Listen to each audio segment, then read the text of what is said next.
committing the foul, Sophie Cunningham. One jersey, one athlete, one instant that cracked the myth of order. Sophie Cunningham didn't simply step onto the court. She stepped onto a pressure point the league never realized was primed to split. She understood the lenses were locked in. She understood the signal would outrun any official statement. And she understood the weight it carried. That's why, when that red and white shirt flooded feeds across the country, the real question wasn't why she wore it, but why it landed with such force. Focus here as J.C. Sheldon goes right after Sophie Cunningham. It was a hard foul, no question. So, what happens when a league tries to mute a player and the crowd turns her into a force instead? What happens when a fine snowballs into a movement? When something brushed off as a distraction suddenly becomes $800,000 in a single day? This isn't a viral gimmick or a cute merch tale. It's a raw power struggle unfolding in plain sight. And the part that should truly unsettle the WNBA isn't what Sophie Cunningham said. It's what she exposed. The foul that lit the fuse. To understand how this moment detonated, you have to rewind to a game against the Connecticut Sun that shifted everything. Sophie Cunningham was doing what she always does, injecting energy off the bench, hounding on defense, handling the gritty work that never makes highlight packages but decides who wins. Then it happened. A shot straight to the head, clear contact, an unmistakable foul, the kind of play that demands an instant whistle and likely a flagrant review. The officials saw it. The crowd saw it. The cameras caught it from every angle. And somehow, unbelievably, nothing was called. The game rolled on as if it never happened. And that wasn't the end of it. Not long after, Sophie was grabbed by the neck. Another blatant foul. Another moment that should have stopped the game cold.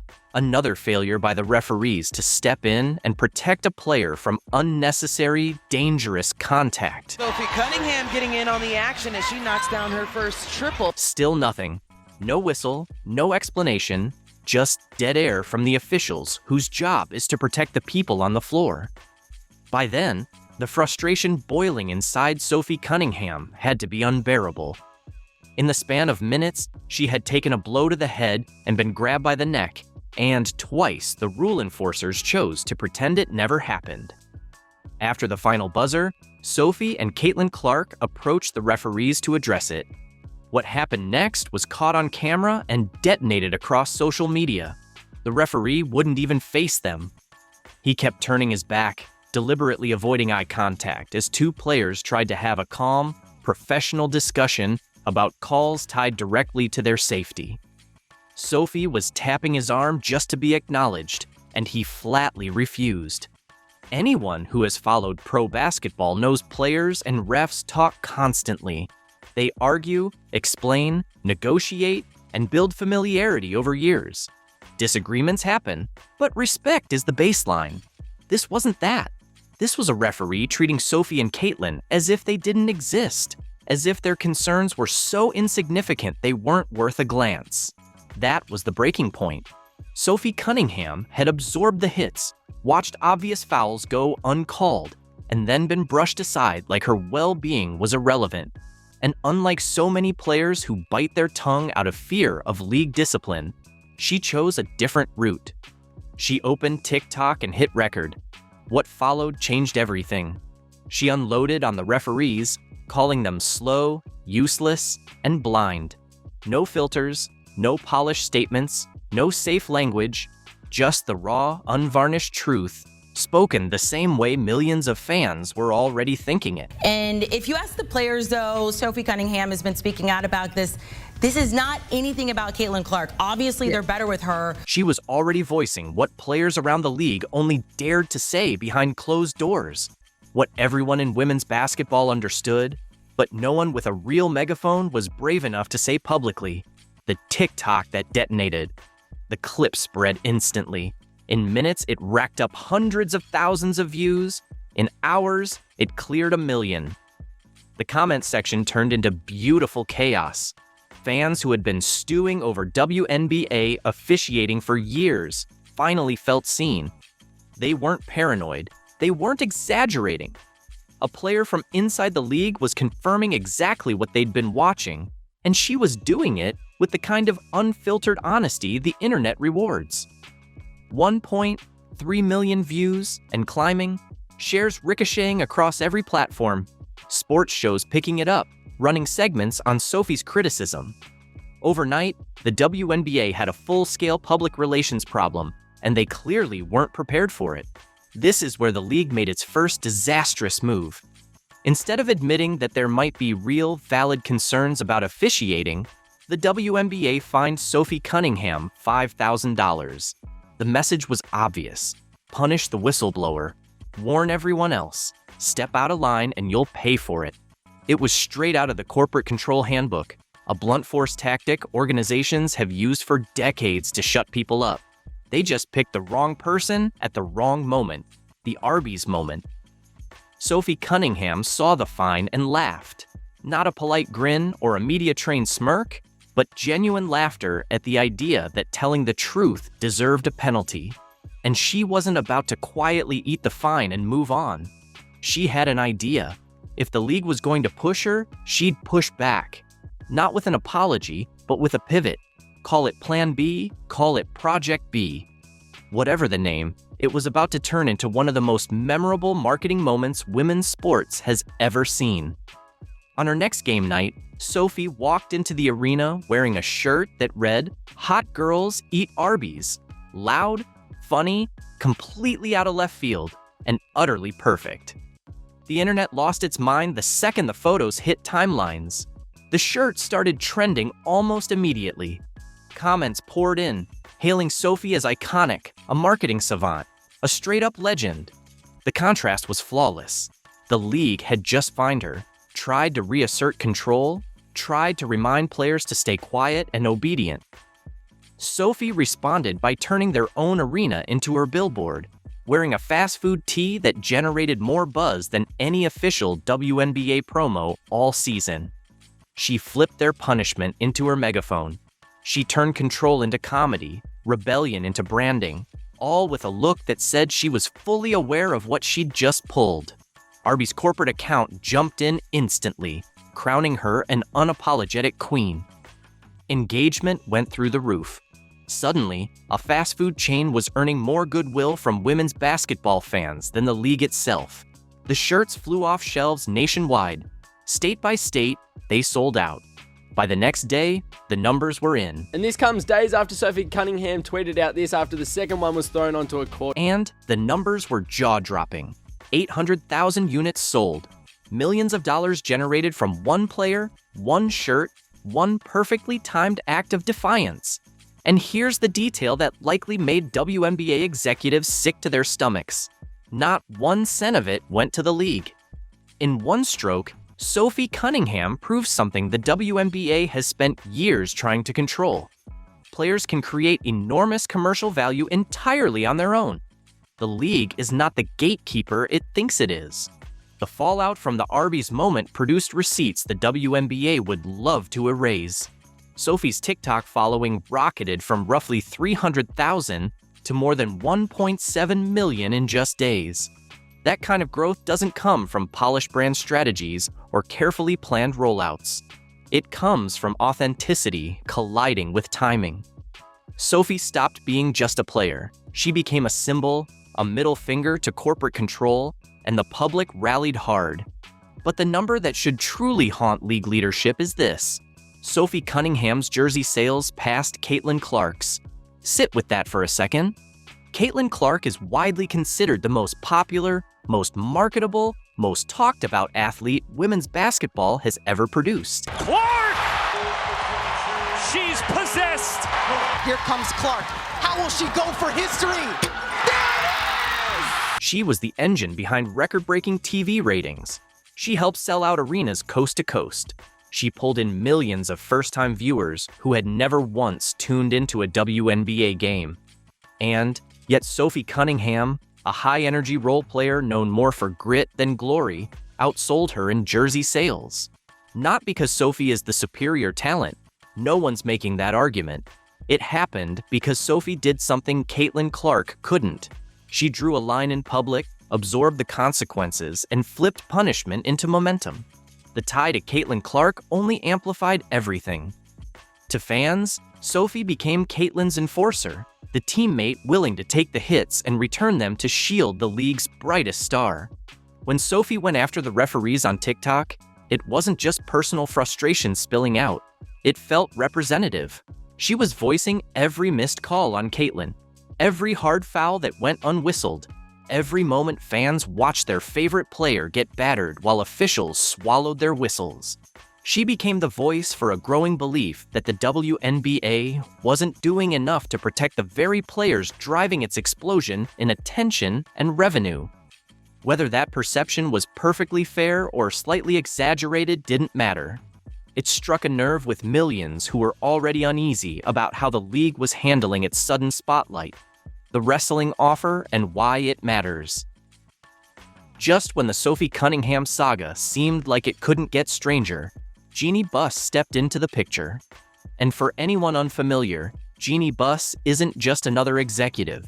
She's the owner of the Los Angeles Lakers, one of the most iconic and valuable franchises in all of professional sports. Jeanie Buss will govern and continue to run the Lakers for the next several years. She also had deep ties to the world of professional wrestling, and she recognized something in Sophie that had nothing to do with box scores. Jeanie Buss publicly offered Sophie a spot in WOW, Women of Wrestling, dubbing her the enforcer women's basketball had been missing. The signal was unmistakable. Sophie had crossed over. She was no longer just an athlete. She was a character in the broader cultural story.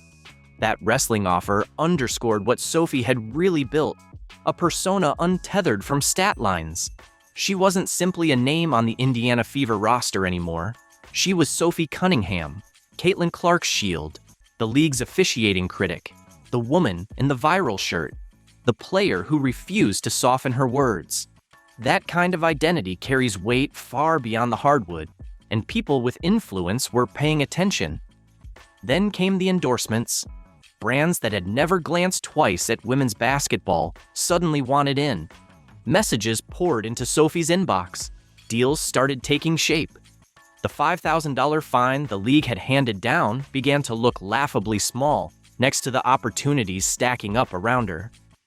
Even Angel Reese, who has her own complicated history within the Caitlin Clark orbit, reshared the Arbys moment with a fire emoji, a subtle nod of solidarity from one outspoken player to another. What the league intended as a warning had boomeranged. Instead of scaring players into silence, it created a lightning rod.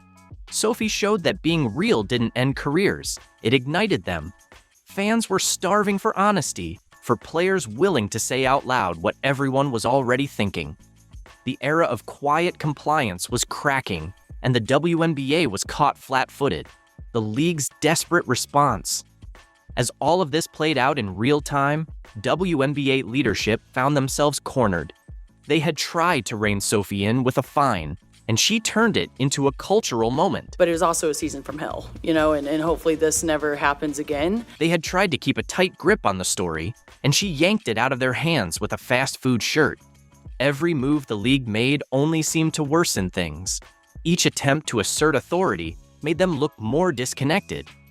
At a moment when the WNBA should have been celebrating record attention and surging viewership, they were instead scrambling to rein in a player who had realized she didn't need their approval to build her own platform.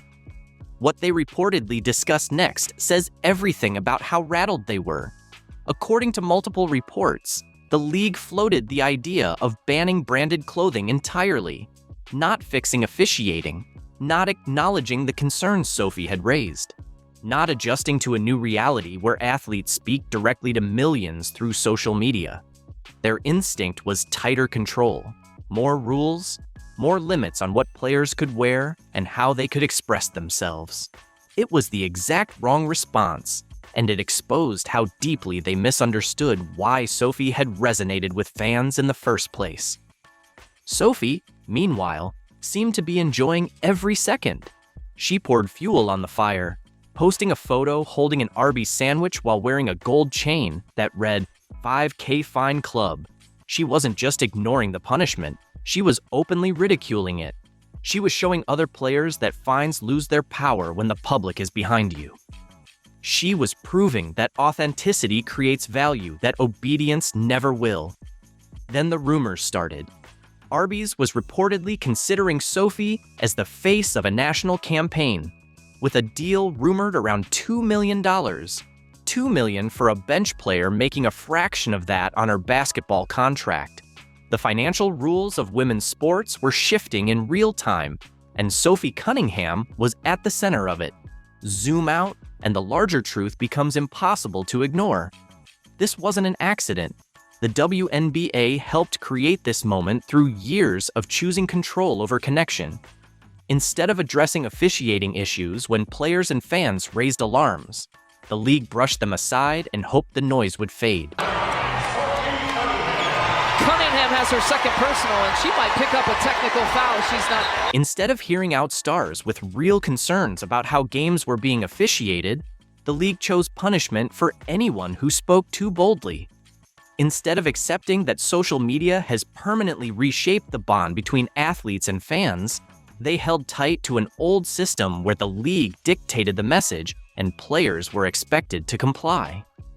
Sophie Cunningham didn't invent the frustration that powered her viral rise. She put words and a face to something that was already there. Now women's basketball is staring down a defining question. Can the league evolve fast enough to meet this new reality? Players have learned that speaking up doesn't end careers, it can ignite them. Fans have shown they'll reward honesty with clicks, loyalty, and cash. Sponsors are realizing that athletes who stir conversation can be more valuable than those who play it safe. The old playbook is obsolete. Organizations that refuse to accept that fact risk fading into the background. Sophie Cunningham proved something impossible to ignore. You can become the biggest story in women's basketball without scoring a single point. Action, Cunningham, catch, shoot. That is a flawless shot, seamless. Front court, shape heady. Simply by saying what everyone else was too afraid to voice. The Arbys moment wasn't really about a t-shirt, fast food, or even bad officiating. It was about power, who has it, and who can take it. For decades, leagues assumed they held the upper hand because they controlled the paychecks. Sophie proved that in the age of social media, players can create value entirely on their own terms. They can cultivate audiences that follow them personally, not the league.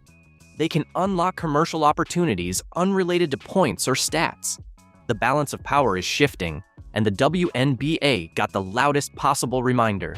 The old rules are becoming irrelevant. Power doesn't crumble with noise. It fractures when obedience fails. A fine meant to enforce control instead revealed the league's deeper fear. Players no longer wait for permission to speak. This wasn't a fashion statement or a protest. It was a warning shot. Once one athlete shows the system can be challenged without repercussions, silence becomes optional for everyone. The real question now isn't whether Sophie Cunningham crossed a line. It's whether that line ever had legitimacy.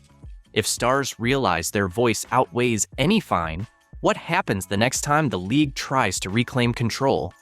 This moment didn't close a chapter. It exposed the conflict, and the next move could determine who truly holds the power in women's basketball.